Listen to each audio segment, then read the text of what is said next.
नमस्कार मित्रों, जागरण चैनल में आप सभी का हार्दिक स्वागत है।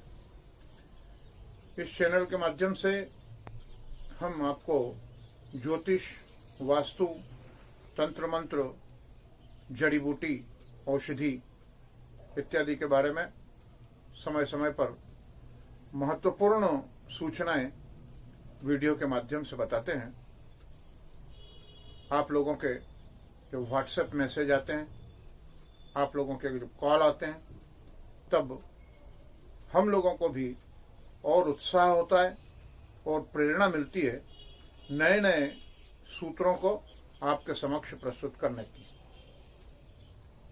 मित्रों, प्रत्येक व्यक्ति का जीवन में एक स्वप्न होता है कि उसका अपना घर का मकान हो और जिसमें वह सुख एवं समृद्धि के साथ आनंद पूर्वक निवास कर सके। इसके लिए वह वास्तु विज्ञान का सहारा लेता है।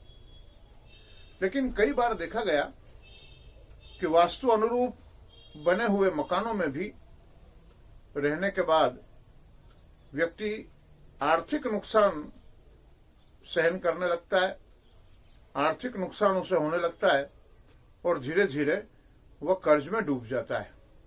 और मित्रों, जीवन में शारीरिक रोग के अतिरिक्त जो सबसे बड़ी समस्या और जो सबसे बड़ी बीमारी है वो है किसी का कर्जदार होना। आइए आज के इस वास्तु विषय में हम लोग ये जानें कि ऐसे कौन से कारण हो सकते हैं कि जब वास्तु अनुरूप बनाए हुए भवन में रहने के बाद भी व्यक्ति कर्जदार हो जाए या उसे किसी से कर्ज लेना पड़े। हमने पिछले वीडियो में आपको बताया था कि किस किस राशि के लिए कौन कौन से दिशा के दरवाजे वाले मकान उत्तम और श्रेष्ठ होते हैं। उसमें भी एक वीडियो में बताया था कि किस दिशा में किस स्थान पर मुख्य द्वार होना चाहिए। तो यह सबसे महत्वपूर्ण बात है।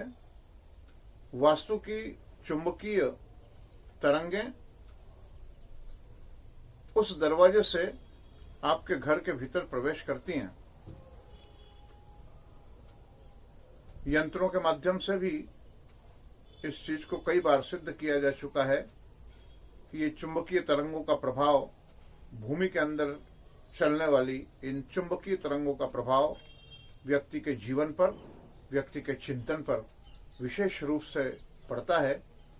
और इसी के आधार पर वास्तु विज्ञान का निर्माण हमारे महर्षियों ने किया। तो मित्रों, आपने अपनी राशि की दिशा के अनुरूप भवन बनाया, उस दिशा के अनुरूप उसमें मुख्य द्वार भी लगाया, किंतु यदि उस दिशा में मुख्य द्वार गलत जगह पर लगा हुआ है तो भी आप कर्ज की समस्या से ग्रस्त हो सकते हैं। इसके अलावा और अन्य ऐसे महत्वपूर्ण सूत्र हैं जिनका ध्यान रखकर आप अपने भवन को देख सकते हैं, उसे चेक कर सकते हैं कि कहीं ये कमियां अथवा ये गलतियां हमारे भवन में तो नहीं। ईशान कोण, जैसा आप जानते हैं, घर का सबसे महत्वपूर्ण कोना होता है। उस ईशान कोण के अंदर अगर टॉयलेट बना है तो निश्चित ही आप भविष्य में कर्ज की समस्या से ग्रस्त हो सकते हैं। इसके अतिरिक्त उत्तर दिशा की दीवार के ऊपर अगर कोई वजन है, वहां कोई भारी चीज रखी है, तो उत्तर दिशा की दीवार भी आपको कर्जदार बना सकती है।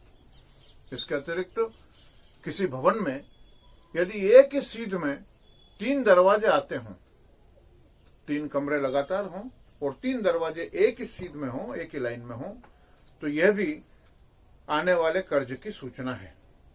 इसके अतिरिक्त यदि आग्नेय कोण में किसी प्रकार जल का कोई बड़ा स्रोत हो, कुआं हो, बावड़ी हो, नलकूप हो इत्यादि, अथवा पानी का टैंक हो अथवा अग्निकोण की तरफ नीला रंग किया हुआ हो, बाथरूम हो, तो ये कर्ज की समस्या आपको भविष्य में झेलना पड़ेगी। इसके अतिरिक्त कई मकानों में पानी के लिए ईशान कोण को अपने आप प्रशस्त बताया है, सही बताया है, किंतु कई भवनों में यह देखने में आया है कि ईशान कोण में ही छत के ऊपर पानी की टंकी वहां रखी रहती है। सारी पानी की व्यवस्था पूरे घर में उसी टंकी से होती है। यह बहुत बड़ा दोष है। यदि ईशान कोण में छत पर रखी हुई टंकी भवन के दूसरे हिस्सों से यदि ऊपर होती है तो भविष्य में यह आपको कर्जदार बना सकती है। इसलिए ध्यान रखें, ये जो महत्वपूर्ण सूत्र बताए हैं इन्हें अपने भवन में चेक कीजिए।